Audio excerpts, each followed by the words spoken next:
बहुत स्वागत है आपका बच्चों आपके चैनल लर्निंग लैंग्वेज में। यहाँ हम पढ़ते हैं हिंदी और संस्कृत के पाठ का एक्सप्लेनेशन और टेक्सटुअल एक्सरसाइजेस। आज हम पढ़ेंगे संस्कृत के क्लास 9 की जो नई पुस्तक है शारदा, उसका द्वितीय पाठ। पाठ का शीर्षक है सुखस्य मूलम धर्मः धर्मस्य मूलम अर्थः। तो यह एक सूक्ति है जो क्या कहती है, क्या समझाती है और इसे हमें अपने जीवन में कैसे उतारना है, इन सारी बातों को हम इस पाठ में सीखेंगे। पाठ के अंत तक बने रहिएगा क्योंकि पाठ में हमने लास्ट में एनईपी के अकॉर्डिंग लर्निंग आउटकम्स की कॉन्सेप्ट्स, एसडीजी और बाकी सारे जो पैरामीटर्स हैं वो सारे कवर करने की कोशिश की है। तो बच्चों पाठ के अंत तक जरूर से बने रहिएगा। चलिए शुरू करते हैं पाठ। सुखस्य मूलम धर्मः धर्मस्य मूलम अर्थः। इस पाठ का शीर्षक है सुखस्य मूलम धर्मः धर्मस्य मूलम अर्थः। जैसा कि आपको स्पष्ट ही हो रहा है नाम से, सुख का आधार धर्म है और धर्म का आधार धन है। सुख का आधार धर्म है, यानी कि जब व्यक्ति धर्म पालन करता है तो उसे सुख की प्राप्ति होती है। लेकिन धर्म पालन कैसे हो? जब व्यक्ति के पास धन हो, यानी धर्म पालन का आधार जो है, जो मूल है, उसके लिए धन की आवश्यकता तो पड़ती है। बिना धन के किसी भी प्रकार का कार्य संभव नहीं हो पाता है। तो देखते हैं आज धन से संबंधित इस पाठ में जो जो चीजें बताई गए हैं वो सारी बातों को हम सीखने की, समझने की कोशिश करेंगे। उसके पहले देखते हैं इस पाठ के लर्निंग ऑब्जेक्टिव्स क्या है, अधिगम उद्देश्य क्या है पाठ के अंत में आप क्या सीख पाएंगे। छात्र धर्म, अर्थ और सुख के संबंध को समझ सकेंगे। इन तीनों के बीच में कितना गहरा संबंध है ये समझ सके, बच्चे ये बात जान पाए, सही और गलत आर्थिक व्यवहार में अंतर कर सके। आर्थिक व्यवहार यानी कि पैसों का लेन देन, पैसों का लेन देन तो करना ही होता है, वो कब सही है कब गलत है इस बात को समझ सके। बचत और निवेश के महत्व को जान सके। बचत यानी कि सेविंग्स, निवेश यानी कि इन्वेस्टमेंट। कब बचत करनी चाहिए, कब निवेश करना चाहिए, कहाँ निवेश करना चाहिए, इस बात का कितना महत्व, इस बात के कितना एनालाइज करके इन कामों को करना चाहिए, इस बातों को जान पाएंगे। अपव्यय के दुष्परिणाम, अपव्यय यानी कि फिजूल खर्ची, फिजूल खर्ची के जो डिसएडवांटेजेस है, जो उसकी मुश्किलें हैं, जो उसका इम्पैक्ट है, उसको पहचान पाए। श्लोकों का अर्थ समझकर जीवन से जोड़ सके। पाठ में जो भी श्रुतियां दी गई हैं वो रियल लाइफ में कितनी इम्पैक्टफुल हैं, इस बात को समझ पाए। तो आशा है बच्चों हम पाठ के अंत तक अपने लर्निंग ऑब्जेक्टिव्स को अचीव कर पाएंगे। भारतीय धर्मशास्त्रेषु अनेका सूक्तयः विद्यन्ते। भारतीय धर्मशास्त्रों में अनेक सूक्तियां पाई जाती हैं। भारत का जो धर्मशास्त्र है जितने भी, उनमें बहुत सारी सूक्तियां पाई जाती हैं। यह जो मानव जीवनस्य, मानव के जीवन की यथार्थ तत्व प्रतिपादयन्ति, यानी कि जो मानव के यथार्थ को स्पष्ट करती है, मनुष्य के जीवन की सच्चाई कितनी है इस बातों पर प्रकाश डालती है। तेष्वेकम, उनमें से एक, प्रसिद्धम सूत्र रूपम वाक्यम, प्रसिद्ध वाक्य है जो कि सूत्र के रूप में है। कौटिल्यस्य अर्थशास्त्रे अस्ति, कहाँ है वो वाक्य? कौटिल्य यानी कि जो चाणक्य है, कूटनीतिज्ञ चाणक्य, जिनको सब लोग जानते हैं, जिनकी कूटनीति की महिमा गाई जाती है, उनके अर्थशास्त्र में यह वाक्य है, यह सूक्ति है। कौन सी है वो सूक्ति? सुखस्य मूलम धर्मः धर्मस्य मूलम अर्थः। सुख का मूल यानी सुख का आधार क्या है? धर्म है। और धर्म का आधार क्या है? अर्थ है, यानी कि धन है, यानी कि पैसा है। पैसे के बिना धर्म पालन संभव नहीं है। हस्य आशयः अस्ति, इसका आशय है, इसका आशय क्या है? यत् वास्तविक सुखस्य आधारः, कि वास्तविक सुख का आधार धर्म है। और धर्म का आधार, धर्म को पालने के लिए क्या चाहिए हमको? पैसे चाहिए, पैसे उसका मूलभूत आधार है। अर्थ इत्युक्ते धनम, अर्थ का मतलब है धन। यत् सर्वविधस्य, जो कि सभी प्रकार की आजीविका व्यवहारस्य, आजीविका के व्यवहार का प्रमुख साधन है। तो इस पाठ में पैसे के बारे में बात की जा रही है। पैसे की आवश्यकता बताई जा रही है कि कितना जरूरी है पैसा। पैसा ना हो तो हम दैनिक जीवन की आवश्यकताओं की पूर्ति भी नहीं कर पाएंगे। डेली हमारे जो नीड्स है उनको भी हम फुलफिल नहीं कर पाएंगे। बहुत सारी छोटी बड़ी जरूरतें हैं दैनिक रोजमर्रा की, जिनको पूरा करने के लिए पैसों की जरूरत होती है। तो क्या कहा गया है? भारतीय धर्मशास्त्रों में अनेक सूक्तियां पाई जाती हैं जो मानव जीवन के यथार्थ स्वरूप को स्पष्ट करती हैं। उनमें से एक प्रसिद्ध सूत्र रूप वाक्य अर्थशास्त्र में, कौटिल्य के अर्थशास्त्र में मिलता है। सुखस्य मूलम धर्मः, धर्मस्य मूलम अर्थः। इस सूक्ति का आशय यह है कि वास्तविक सुख का आधार क्या है? धर्म है, और धर्म के पालन का आधार अर्थ यानी कि पैसा है। यहाँ अर्थ का अर्थ धन से है, जो सभी प्रकार के जीवन यापन और व्यवहार का मुख्य साधन है। जीवने धर्मः, अर्थः, सुखम् इत्येतेषां त्रयाणां परस्पर संबंधः अविच्छिन्नः अस्ति। जीवन में धर्म, अर्थ और सुख, इन तीनों का त्रयाणाम, इन तीनों के बीच में परस्पर जो संबंध है, इनका जो आपसी संबंध है वो कैसा है? अविभाज्य है, अविच्छिन्न है, नहीं टूटने वाला है। अविच्छिन्न मतलब जो तोड़ा न जा सके, जो टूटने वाला न हो, जो विभाजित नहीं हो सके। यह जना न्यायपूर्वकम अर्थोपार्जनम करोति, जो व्यक्ति, यह मतलब जो व्यक्ति न्यायपूर्वक या सही रास्ते पर चलकर धन का उपार्जन करता है, यानी कि पैसे कमाता है, सह धर्म पालनम कर्तुम समर्थः भवति, वो धर्म का पालन करने में समर्थ होता है। धर्म पालनेन चह दीर्घकालिकम सुखम लभते, और इसके द्वारा वो धर्म का पालन करने के उपरांत दीर्घकालिकम यानी लंबे समय तक सुख को प्राप्त करता है। तो पूरा अर्थ क्या है? जीवन में धर्म, अर्थ और सुख, इन तीनों का आपसी संबंध नहीं टूटने वाला होता है। जो व्यक्ति न्यायपूर्वक या ईमानदारी से धन कमाता है, वह धन का पालन करने में सक्षम होता है, और धर्म का पालन करने से उसे दीर्घकालिक सुख की प्राप्ति होती है। सामान्य जीवने अन्नम, वस्त्रम, आवासम, शिक्षा चेत्यादीनम, यानी कि इन सब के लिए आवश्यकतानां पूर्तये धनम आवश्यकम। सामान्य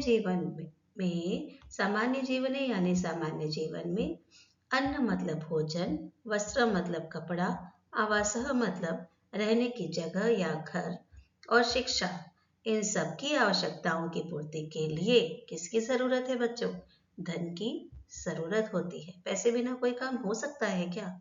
नहीं ना। तो ये जो हमारी बहुत जरूरत की आवश्यकता, बहुत जरूरी हमारी जो नीड्स हैं, इन सब के लिए हमको किसकी जरूरत है? सबसे पहले पैसे की जरूरत है। पर्याप्त धनस्य अभावात् स्वकर्तव्य पालनम कठिनम भवति। पर्याप्त धन के अभाव में अगर पैसे सही मात्रा में नहीं हो, या पैसे सही तरीके से हमारे पास ना हो, तो हम अपने इन कर्तव्यों का पालन कर नहीं सकते हैं, बहुत मुश्किल होती है। स्वास्थ्यम, शिक्षा, सेवा, दानम चेत्यादीनि कार्याणि बाधितानि भवन्ति। स्वास्थ्य संबंधी कार्य हम नहीं कर पाएंगे, शिक्षा हम ग्रहण नहीं कर पाएंगे, सेवा और दान, ये सारे कार्य, ये जितने भी कार्य हैं, वो सारे कार्यों में रुकावट पैदा होगी। दैनंदिन जीवनम च असंतुलितम भवति, और जो रोजमर्रा का हमारा जीवन है, दैनंदिन जीवन मतलब रोजमर्रा का जीवन, डेली लाइफ जो है हमारी, वो डिस्टर्ब हो जाएगी, वो असंतुलित हो जाएगी। क्या कहा जा रहा है इसमें? कि सामान्य जीवन में अन्न, वस्त्र, आवास, शिक्षा आदि आवश्यकताओं की पूर्ति के लिए धन आवश्यक होता है। पर्याप्त धन के अभाव में अपने कर्तव्यों का पालन करना कठिन हो जाता है। स्वास्थ्य, शिक्षा, सेवा और दान आदि कार्य भी बाधित हो जाते हैं और दैनिक जीवन असंतुलित हो जाता है। अतः धर्मशास्त्रेषु अतः धर्मशास्त्रे चतुर्वर्गेषु, इसलिए धर्मशास्त्र के जो 4 वर्ग हैं, कौन कौन से? धर्म, अर्थ, काम और मोक्ष। धर्मार्थ काम मोक्षेषु, यानी कि धर्मार्थ मतलब धर्म, अर्थ, काम मोक्ष मतलब काम और मोक्ष। ये जो 4 स्तंभ हैं, इनमें सबसे मुख्य स्तंभ क्या है? ये अर्थ है, यानी कि धन है। धर्म, अर्थ, काम और मोक्ष, इन 4 चीजों में सबसे जरूरी क्या है? धन को माना गया है। उक्तम गरुड़ पुराणे, गरुड़ पुराण में कहा भी गया है, ब्राह्मे मुहूर्ते चोत्थाय धर्मार्थम च चिंतयेत्। गरुड़ पुराण में कहा गया है, ब्रह्म मुहूर्त में, यानी कि बहुत सवेरे उठकर, 3-4 बजे, 3 से 4 बजे के समय में, चोत्थाय च उत्थाय, यानी कि और उठकर धर्म और अर्थ के विषय में सोचना चाहिए। दिन भर धनोपार्जन कैसे होगा, धर्म पालन कैसे होगा, इसके बारे में जरूर ही सोचना चाहिए। हमारा पहला चिंतन इससे ही जुड़ा होना चाहिए। अर्थात दिनस्य आरंभे, इसका अर्थ है कि दिन के आरंभ से ही धर्मार्थयोः चिंतनम आवश्यकम। सुबह की पहली किरण से सुबह की शुरुआत, दिन की शुरुआत इनकी चिंता से होनी चाहिए। धन और धर्म के पालन की चिंता से होनी चाहिए। यानी कि चिंता मतलब यहाँ चिंता करना नहीं, चिंता मतलब कि हम उसमें आगे कैसे बढ़ सकते हैं। स्वस्थः आर्थिक व्यवहार त्रिविधः भवति। स्वस्थ आर्थिक व्यवहार 3 प्रकार का होता है, यानी कि 3 तरीके से अर्थ का व्यवहार, धन का व्यवहार किया जा सकता है। एक बार पुनः पढ़ते हैं। अतः धर्मशास्त्र में धर्म, अर्थ, काम और मोक्ष, इन 4 पुरुषार्थों में अर्थ को एक महत्वपूर्ण स्तंभ माना गया है। हमारे जो 4 कर्म है, ये 4 कर्म क्षेत्र हैं, धर्म, कर्म, अर्थ और मोक्ष, इनमें से अर्थ यानी पैसे को महत्वपूर्ण स्तंभ माना गया है। गरुड़ पुराण में कहा गया है, ब्रह्म मुहूर्त में उठकर धर्म और अर्थ का चिंतन करना चाहिए, अर्थात दिन की शुरुआत में धन और अर्थ दोनों के समय में विचार करना आवश्यक है। स्वस्थ आर्थिक व्यवहार 3 प्रकार का होता है। आगे इसके 3 प्रकार बताए गए हैं, किस किस तरह से धन का व्यवहार किया जा सकता है। न्यायपूर्ण अर्थोपार्जनम, न्यायपूर्वक अर्थ का उपार्जन, यानी कि सही तरीके से पैसे का उपार्जन या पैसे कमाना। सन्मार्गेण एव धनार्जनम करणीयम इति, सन्मार्गेण सही मार्ग पर चलकर, सही रास्ते पर चलकर ही, एव मतलब ही, धनार्जनम पैसा कमाना, करणीयम इति चाहिए, धन का उपार्जन करना चाहिए। कैसे? सच्चे मार्ग पर चलकर ही, सही रास्ते पर चलकर ही, यानी कि ईमानदारी से ही पैसे कमाने चाहिए। उत्तम भगवता मनुना, भगवान मनु के द्वारा कहा भी गया है, सर्वेषामेव शौचानाम अर्थम शौचम परम स्मृतम। क्या कहा गया है? जो व्यक्ति, क्या कहा गया है कि सर्वेषाम एव, सर्वेषाम सभी प्रकार में ही, सभी प्रकार की शुद्धियों में, शौचानाम अर्थ शौचम धन की शुद्धता, सभी प्रकार की, शौचानाम मतलब शुद्धियों में, सर्वेषाम एव सभी प्रकार की, शौचानाम शुद्धियों में, अर्थ शौचम अर्थ की शुद्धि या अर्थ की पवित्रता सबसे श्रेष्ठ है, परम श्रेष्ठ मानी गई है। कहाँ मानी गई है? भगवान मनु ने ये कहा है कि सभी प्रकार की शुद्धियों में धन की पवित्रता, शुद्धि मतलब यहाँ पवित्रता, जितनी भी पवित्रता मनुष्य के लिए डिफाइन की गई है, उसमें धन की शुद्धि या धन की पवित्रता सबसे श्रेष्ठ मानी गई है। यो अर्थे शुचिर ही सह शुचिर्न मदवारी शुचि शुचि ही, यानी कि यहाँ पे शुचि मतलब होता है पवित्रता।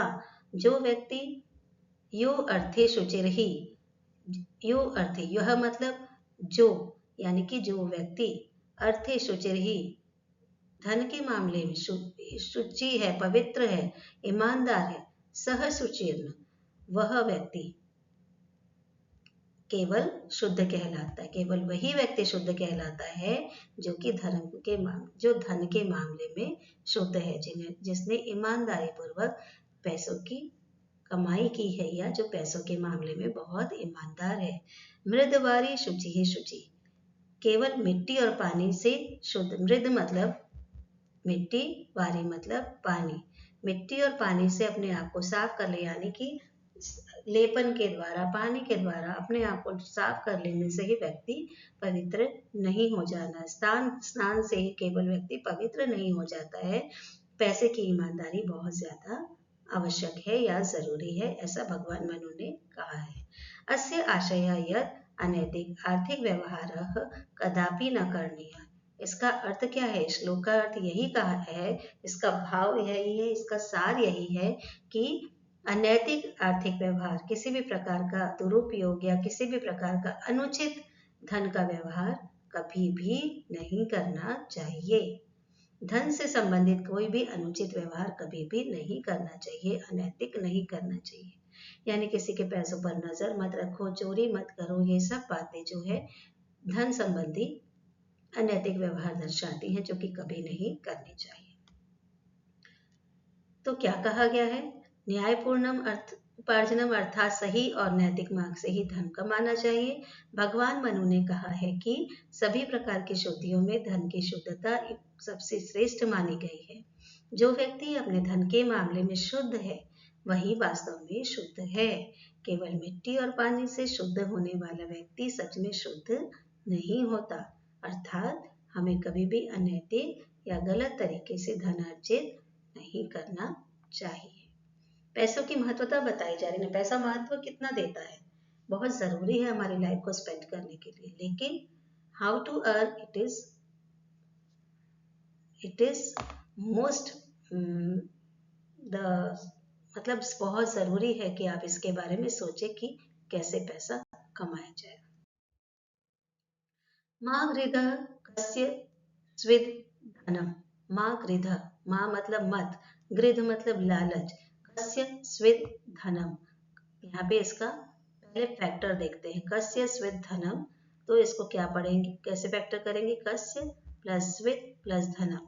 कस्य मतलब होता है किसका, स्विद मतलब होता है कोई, और धनम मतलब धन, मतलब किसी का भी धन, किसी भी पराये व्यक्ति के धन के ऊपर लालच नहीं रखना चाहिए। यही यहाँ बताया जा रहा है। मा कृधा कस्य स्विद धनम इति उपनिषदः वाक्यम सततम मनसि निधाय स्वकौशलेन विद्यया च धनम उपार्जनीयम। इसमें क्या बताया गया है कि किसी के धन के ऊपर भी अपनी लालच, अपनी बुरी नजर नहीं रखनी चाहिए। उपनिषद में ऐसा, उपनिषद का यह वाक्य सततम मनसि निधाय, हमेशा लगातार, मनसि निधाय मन में रख करके, स्व कौशलेन अपने कौशल से, अपने बुद्धि कौशल से, विद्या च धनम उपार्जनीयम, विद्या का भी उपार्जन और धन का भी उपार्जन करना चाहिए। किसी की चीज पर बुरी नजर नहीं रखना चाहिए। उपनिषद का यह वाक्य हमेशा अपने मन में बिठाकर रखो, अपने मन में धारण करके रखना चाहिए, और इस प्रकार अपने सामर्थ्यानुसार हम जितनी विद्या प्राप्त करें, हम जितना भी धनम प्राप्त कर सके, हमको करना चाहिए। दूसरा क्या तरीका बताया गया है? औचित्यपूर्ण व्यय। औचित्यपूर्ण मतलब कहाँ जरूरी है खर्च, कहाँ नहीं जरूरी है, इसका आपको भान होना चाहिए। आवश्यकता अनुसार हम व्यय करणीय, जहाँ जरूरत है वहां ही व्यय करना चाहिए। येन व्ययेन स्वास्थ्य लाभ विद्यार्जनम आत्मसुरक्षा वा भवेत्। जिस प्रकार के खर्च से स्वास्थ्य का लाभ हो, विद्या अर्जन हो, आत्म सुरक्षा हो, मतलब खुद की सुरक्षा के लिए, सेल्फ डिफेंस के लिए अगर आप स्पेंड कर रहे हो, उस तरह के खर्चे जरूर ही करने चाहिए। तो इसमें क्या बताया गया है? किसी अन्य के धन के प्रति लोभ न करें। उपनिषद का यह वाक्य सदा मन में रखकर अपने कौशल और विद्या के द्वारा ही धन का उपार्जन करना चाहिए। उचित व्यय का अर्थ है आवश्यकता अनुसार खर्च करना चाहिए। जिस खर्च से स्वास्थ्य लाभ मिले, शिक्षा प्राप्ति हो या आत्म सुरक्षा होती हो, वह व्यय अवश्य ही करना चाहिए। आडम्बरपूर्णः प्रदर्शनकारी व्ययः अथवा विलासव्यसनाय व्ययः अपव्ययः भवति। आडंबरपूर्ण मतलब दिखावे से युक्त। प्रदर्शनकारी व्यय वही दिखावा, एक दूसरे को दिखाने के लिए खाली करना जिसकी जरूरत ना हो, अथवा विलास व्यसनाय और राजसी ठाट बाट के लिए व्यय करना, वो होता है अपव्यय, यानी उसे हम फिजूल खर्ची कहते हैं। या तो हम किसी दिखावे के लिए करें या जबरदस्ती के भोग विलास के लिए अगर कोई खर्च करे तो उसे ही हम फिजूल खर्ची कहते हैं, अपव्यय कहते हैं।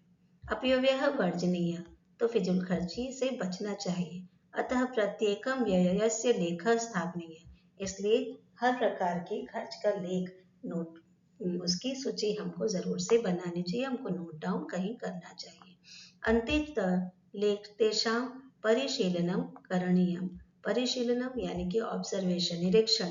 अंत में उन खर्चों का निरीक्षण करना चाहिए, देखना चाहिए कि एनालाइज करना चाहिए कि खर्चे सही जगह हुए हैं कि नहीं हुए हैं। तो अभी हम फिर से पढ़ते हैं। इसके विपरीत दिखावे के लिए किया गया खर्च या विलास और बुरी आदतों पर किया गया खर्च अपव्यय कहलाता है। ऐसे अपव्यय से बचना चाहिए, इसलिए प्रत्येक खर्च का लेखा रखना चाहिए, उसका अकाउंटिंग आप कह सकते हो करना चाहिए, और अंत में उसका निरीक्षण या समीक्षा भी करनी चाहिए कि हमने जो खर्च किया है वो जरूरी था कि नहीं, वो सही जगह खर्च हुआ कि नहीं। तीसरा प्रकार क्या बताया? भविष्य दृष्टया संचय, भविष्य को देख करके संचय यानी कि सेविंग। उपार्जित धनस्य कश्चन भागः भविष्य सुरक्षायै संचनीयः। उपार्जित धनस्य, कमाए हुए धन का कश्चन भाग, कुछ भाग, भविष्य सुरक्षाएं, भविष्य की सुरक्षा के लिए, संचनीय यानी कि इकट्ठा करना चाहिए, सेव करना चाहिए। कमाए हुए धन का कुछ भाग बचा कर भी रखना चाहिए। संचयस्य अभ्यासेन जनः स्वावलंबी भवेत्। जो पैसे बचाने की आदत होती है, वह सेविंग करने की जो आदत होती है, वह मनुष्य को स्वावलंबी, आत्मनिर्भर बनाती है। स्वावलंबनम स्वाभिमानस्य मूलम वर्तते, और स्वावलंबन ही, जब हम अपने पैरों पर खड़े होते हैं, हम स्वावलंबी होते हैं, तो ही हमारा स्वाभिमान हम बचा सकते हैं। स्वाभिमान का मूल आधार क्या है? स्वावलंबी होना। आप अपने पैरों पर खड़े हो तो ही आप स्वाभिमानी रह सकते हो, आपको किसी से हाथ फैलाने की जरूरत नहीं पड़ेगी। संकट काले अपि स्वाभिमानी जनः अन्य जनस्य आर्थिक सहायता नाक्षेपते। संकट काले अपि, संकट के समय पे भी, स्वाभिमानी जन, जो लोग स्वाभिमानी होते हैं, स्वाभिमानी व्यक्ति कभी भी दूसरे किसी से आर्थिक सहायता की उम्मीद नहीं करता है। ऐसा नहीं सोचता है कि वो मुझे पैसे दे देगा या मैं उससे पैसे ले लूंगा, ऐसा कोई स्वाभिमानी व्यक्ति की यह मंशा कभी भी नहीं होती है। तो भविष्य की दृष्टि से संचय करना आवश्यक है। कमाए गए धन का कुछ भाग भविष्य की सुरक्षा के लिए अवश्य बचाना चाहिए। संचय की आदत से व्यक्ति स्वावलंबी बनता है, और आधार और स्वावलंबन ही आत्मसम्मान का आधार होता है। संकट के समय भी स्वाभिमानी व्यक्ति दूसरों की आर्थिक सहायता पर निर्भर नहीं रहता। छात्र जीवने आर्थिक साक्षरता, यानी कि छात्र जीवन में आर्थिक साक्षरता यानी पैसे के बारे में उनको ज्ञान होना चाहिए। पैसे का खर्च करने का उनको ज्ञान, उसे ही कहेंगे आर्थिक साक्षरता। पैसा कहाँ खर्च किया जाए, कितना खर्च किया जाए, तो ये जरूर से होना चाहिए। अनेकदा ऐसा कई बार देखा जाता है कि अनेकतया क्या हो जाता है कि जो बच्चे होते हैं, छात्रा माता पितृभ्यां कष्टार्जित धनस्य तुच्छ कारणेन अपव्ययं कुर्वन्ति। ऐसा बहुत बार हो जाता है कि माता पिता के द्वारा बहुत कष्ट सहकर अर्जित किए हुए धन को, यानी माता पिता तो जो इतने कष्ट से, जो इतनी मेहनत से, परिश्रम से जो पैसा कमाते हैं, बच्चे बिना किसी कारण बहुत छोटी छोटी बातों पर ही खर्च कर देते हैं। जिह्वा लालसा पूर्त्यर्थम, यानी कि जीव की स्वाद ग्रंथि को संतुष्ट करने के लिए, टेस्ट के लिए, त्वरिताहार यानी कि फास्ट फूड, शीत पेयम यानी कि कोल्ड ड्रिंक्स, पूर्तिकृत भोजनम यानी कि पैकेट बंद फूड जो होते हैं वो, इन सब के पीछे तथ्य है व्यसन पदार्थानाम, इन सारी बुरी आदतों के ऊपर खर्च, इन सारी चीज़ों के सेवन के लिए या खाने के लिए या प्रदर्शनकारी परिधानम या फिर दिखावे के लिए कपड़े, बढ़िया बढ़िया कपड़े लेने के लिए महंगे महंगे कपड़े, विलासितापूर्णम आचरणम या फिर बहुत रईसी ठाट बाट जो दिखाते हैं, इन सब के ऊपर यत्र प्रभुतः बहुत अधिक अपव्यय भवति, बहुत सारे पैसा खर्च हो जाता है। बच्चे अगर ना समझे तो वो किन किन चीज़ों में खर्च कर देते हैं, पैकेट बंद फूड्स में, कोल्ड ड्रिंक्स, ज़रूरत से ज़्यादा बिना मतलब का जो दिखावा होता है, इन सारी चीज़ों में बहुत पैसे खर्च हो जाते हैं। छात्र जीवन में आर्थिक साक्षरता अत्यंत आवश्यक है, कि कई बार विद्यार्थी अपने माता पिता के कठिन परिश्रम से अर्जित धन को तुच्छ कारणों में व्यर्थ खर्च कर देते हैं। जीवा की लालसा को पूरा करने के लिए फास्ट फूड, ठंडे पेय, पैकेट बंद भोजन तथा नशे जैसी वस्तुओं का सेवन, साथ ही दिखावे के लिए महंगे वस्त्र पहनना और विलासितापूर्ण आचरण, इन सब बातों में बहुत अधिक अपव्यय हो जाता है, बहुत ज्यादा बिना मतलब के पैसे खर्च हो जाते हैं। एक है न केवलम धन हानि, स्वास्थ्य स्वास्थ्य हानिरपि जायते, हानि प्लस अपि, हानि प्लस अपि, एतः इन सब से न केवल धन की हानि होती है बल्कि स्वास्थ्य की भी हानि जायते मतलब होती है। स्वास्थ्य हानि कारणात् पुनः धन व्यय वर्धते, और स्वास्थ्य की अगर हानि हो जाती है, स्वास्थ्य गिर रहा है, हेल्थ इश्यूज हो जाते हैं तो फिर से पैसे खर्चने पड़ते हैं, यानी कि पैसों का खर्च बढ़ जाता है। धन व्यय वर्धते, पैसे का व्यय बढ़ जाता है। अर्जितस्य संचयः संचितस्य च निवेशः चाणक्य नीतौ उत्तम। अर्जितस्य संचय, कमाए हुए को संचय करो, इकट्ठा करो और इकट्ठे किए हुए को निवेश करो, ऐसा चाणक्य की नीति में कहा गया है। तो इन सब के कारण न केवल धन की हानि होती है बल्कि स्वास्थ्य की भी हानि होती है। स्वास्थ्य बिगड़ने के कारण फिर धन का व्यय और बढ़ जाता है। अर्जित धन का संचय और संचित धन का निवेश भी आवश्यक है, चाणक्य नीति में ऐसा कहा गया है। क्या कहा गया है? जल बिंदु निपातेन क्रमशः पूर्यते घटः, जल बिंदु निपातेन क्रमशः पूर्यते घटः, जल बिंदु, जल की पानी की बूंदे, निपाते न गिरते रहने से, क्रमशः पूर्यते घड़ा, धीरे धीरे घड़ा भी भर जाता है। घड़ा कैसे भर जाता है? अगर पानी की बूंद बूंद भी गिरे ना तो एक न एक दिन वो घड़ा भर ही जाएगा। सह क्रम सर्व विद्यानाम धर्मस्य च धनस्य च, उसी प्रकार धर्म और धन के ऊपर भी इसी तरह की बात लागू कर होती है। हम रोज अगर थोड़ी थोड़ी पढ़ाई करें, थोड़ा थोड़ा धर्म पालन करें तो ये सब भी धीरे धीरे बढ़ेंगे ही। जल बिंदुओं के गिरते रहने से धीरे धीरे घड़ा भर जाता है, उसी प्रकार विद्या, धर्म और धन ये सब भी धीरे धीरे बढ़ते हैं। सारी तरह की विद्या भी हम धीरे धीरे प्राप्त कर सकते हैं, धर्म और धन भी इसी तरह से धीरे धीरे हम प्राप्त कर सकते हैं। लघु लघु संचयोपि कालांतरे महत् संपत्ति रूपेण वर्धते। लघु लघु संचय, छोटा छोटा जो संचय होता है, छोटे थोड़े थोड़े पैसे जमा करें तो भी कालांतरे भविष्य में महत् संपत्ति रूपेण वर्धते, बड़े बड़े अमाउंट में वो बढ़ जाता है। यदि छात्राः प्रतिदिनम् अल्पधनस्यापि संचयं कुर्वन्ति, यदि बच्चे रोज रोज थोड़ा सा भी पैसा जोड़ें या इकट्ठा करें, तस्य उचित निवेशं च कुर्वन्ति, और उसको सही जगह इन्वेस्ट करें, तर्हि तेषां भविष्यं सुरक्षितं भवेत्, तो उनका भविष्य भी सुरक्षित हो पाएगा। थोड़ा थोड़ा किया गया संचय भी समय के साथ बड़ी संपत्ति के रूप में बढ़ जाता है। यदि छात्र प्रतिदिन थोड़ी थोड़ी धनराशि का भी संचय करें और उसका उचित निवेश करें तो उनका भविष्य सुरक्षित हो जाता है। भारतदेशे धनसञ्चयस्य सुरक्षित निवेशस्य च कृते बहुविधाः मार्गाः सन्ति। भारत देश में धन संचय से, धन के संचय के लिए, धन के संचय का, सुरक्षित निवेश का यानी कि पैसे को इकट्ठा करने का और उसको इन्वेस्ट करने के लिए बहुत सारे रास्ते हैं, बहुत सारे विकल्प हैं। कौन कौन से हैं?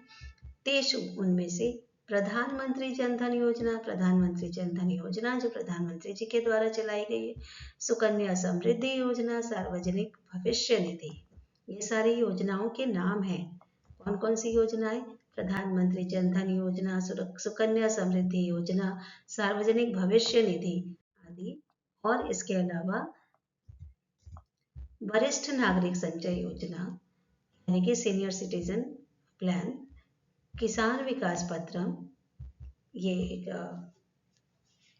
ये भी एक kind of deposit it is, राष्ट्रीय संचय प्रमाण पत्रम, राष्ट्रीय पेंशन योजना, नियत निक्षेप मतलब एफडीज यानी फिक्स्ड डिपॉजिट्स, आवृत्ति निक्षेप यानी कि रेकरिंग, इन सब ये सारी विकल्प प्रमुख है।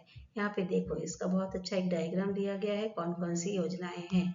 प्रधानमंत्री जन धन योजना, सुकन्या समृद्धि योजना, सार्वजनिक भविष्य निधि योजना, वरिष्ठ नागरिक संचय योजना, किसान विकास पत्र, राष्ट्रीय संचय पत्र, राष्ट्रीय पेंशन योजना, नियत निक्षेप, आवृत्ति निक्षेप, ये सारी योजनाएं हैं जो कि पैसे जमा करने में हेल्प करती हैं।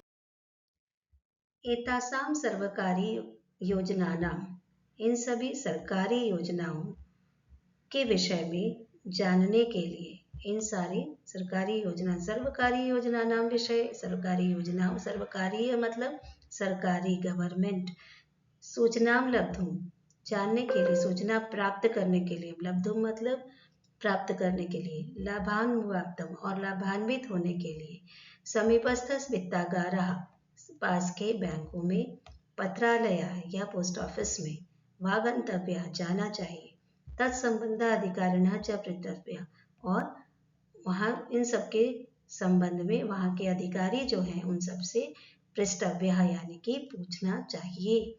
एतासु योजनासु, इन सारी योजनाओं से में या से न केवलम कष्टार्जित धनस्य सुरक्षा भवति, बहुत मेहनत से या बहुत कष्ट से कमाए गए धन की न केवल सुरक्षा होती है, अपितु चक्रवृद्ध्यंशेन सह तद्धनम सततम वर्धमानम भवति, यानी कि उनके चक्रवृद्धि ब्याज के कारण, मतलब ये जो आपके जमा किए गए पैसे हैं इन पर नियत ब्याज मिलने के कारण उसमें वृद्धि भी होती है। किसमें? उस धन में वृद्धि भी होती है।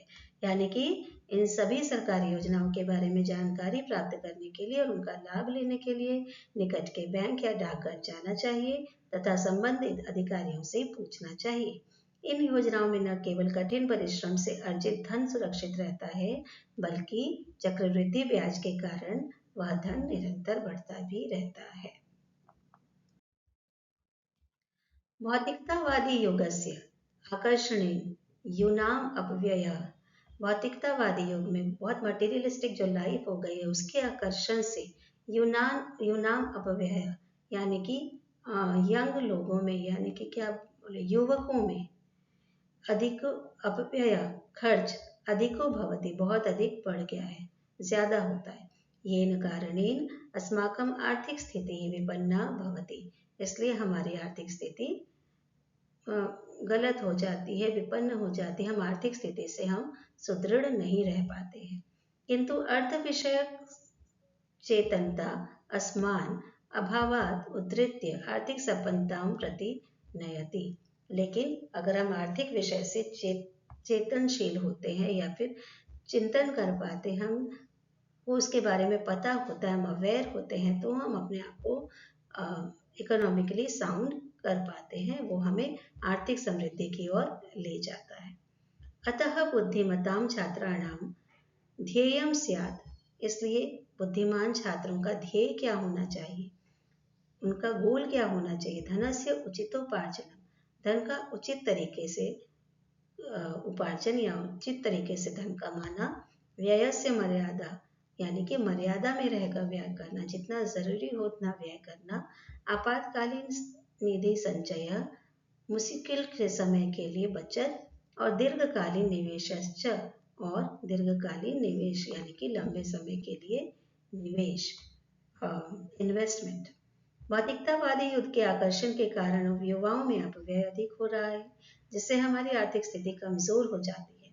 लेकिन अर्थ के प्रति जागरूकता हमें अभाव से निकालकर आर्थिक समृद्धि की ओर ले जाती है। अतः बुद्धिमान विद्यार्थियों का लक्ष्य क्या होना चाहिए कि धन का उचित उपार्जन, व्यय में मर्यादा, आपातकालीन निधि का संचय तथा दीर्घकालीन निवेश, यह युवकों का ध्येय होना चाहिए। एतेषाम् अनुशासनेन पालनं करोति, यह इन सब अनुशासन का पालन करता है, स एव यथार्थतः धनस्य धर्मस्य च संतुलनं स्थापितुं शक्नोति, वही सही मायनों में धन और धर्म का संतुलन स्थापित कर सकता है। यह विद्यार्थी अद्य आर्थिक विषये जागरूको अस्ति, यह विद्यार्थी जो छात्र अद्य आज अर्थ विषये जागरूको अस्ति, पैसे के संबंध में अवेयर है, जागरूक है, सह भविष्य उत्तरदायी नागरिको भवति, वही भविष्य में उत्तरदायी जिम्मेदार नागरिक बनता है।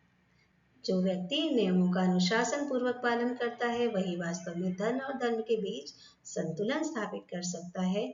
जो विद्यार्थी आज अर्थ के संबंध में या पैसे के संबंध में जागरूक है, वही व्यक्ति भविष्य में, वही छात्र भविष्य में उत्तरदायी या जिम्मेदार नागरिक बन सकता है। धर्मः अर्थः सुखम् इत्येषां संतुलनम् एव यथार्थ जीवनस्य लक्षणम्। धर्म, अर्थ और सुख, इन सब के बीच में संतुलन ही असल में जीवन का लक्ष्य है। अतएव उक्तम, इसलिए कहा गया है, क्षणशः कणशश्चैव विद्यामर्थं च साधयेत्, क्षण क्षण और कण कण भी विद्या और अर्थ की साधना करनी चाहिए। यानी कि विद्या अर्जन के लिए एक क्षण भी नष्ट नहीं करना चाहिए और पैसे का एक कण भी नष्ट नहीं करना चाहिए। क्षणे कुतो विद्या, क्षणे नष्टे कुतो विद्या। अगर हमने समय ही नष्ट कर दिया, टाइम का एक सेकंड भी नष्ट कर दिया, तो हम विद्या अर्जन से वंचित रह जाएंगे, विद्या के लक्ष्य से वंचित रह जाएंगे।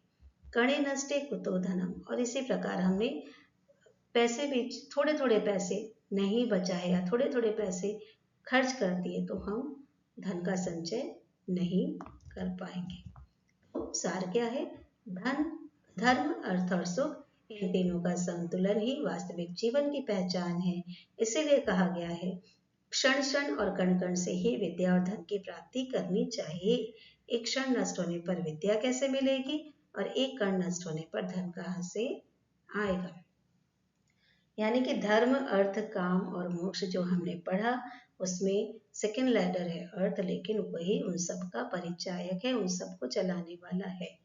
तो इसलिए पैसे का जो वाइज बैलेंस है, पैसे का वाइज ट्रीटमेंट अगर हम करना सीख जाएं, तो ही हमें बाकी चीजों की प्राप्ति हो पाएगी।